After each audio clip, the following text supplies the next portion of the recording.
மியூசிக்னா உங்களுக்கும் எனக்கும் மட்டும்தான் பிடிக்கும்னு நினைச்சீங்களா? கண்டிப்பா கிடையாது. நம்ம வீட்ல உள்ள மரங்களுக்கு மியூசிக்லாம் பிடிக்கும்னு கேட்டா ஆச்சரியமா இருக்குல்ல?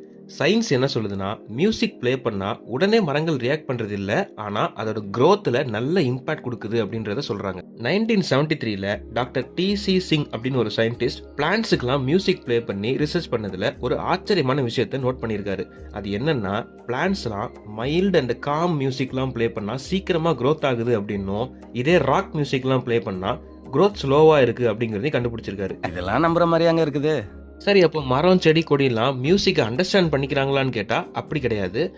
மரங்கள்னால மியூசிக்கோட வைப்ரேஷன்ஸை ஃபீல் பண்ண முடியும். சயின்டிஸ்ட் சொல்றது என்னன்னா, கிட்டத்தட்ட 125 ஹெர்ட்ஸ் ரேஞ்சில் மியூசிக் ப்ளே பண்றப்போ பிளான்ட்ஸ் கொஞ்சம் வேகமா வளருது அப்படிங்கறத கண்டுபிடிச்சிருக்காங்க. இது எப்படி சாத்தியம் அப்படின்னு கேட்டிங்கன்னா, நேச்சர்லயே சவுண்ட்ஸ் இருக்குங்க. பேர்ட்ஸ் கத்துறது, காத்தோட சத்தம், மரம் அசைறது, இதெல்லாம் ஒரு சவுண்ட்ஸ் தான். இதுக்கெல்லாம் பிளான்ட்ஸ் அடாப்ட் ஆகிருக்கும். ஸோ மியூசிக்கில் உள்ள வைப்ரேஷன்ஸ் க்ரோத்துக்கு ஹெல்ப் பண்ணும் அப்படிங்கிறதுல ஆச்சரியம் எதுவும் கிடையாது. இந்த மாதிரியான பல இன்ட்ரெஸ்டிங் ஃபேக்ட்ஸ்களுக்கு நம்ம சேனலை மறக்காமல் சப்ஸ்கிரைப் பண்ணிக்கோங்க.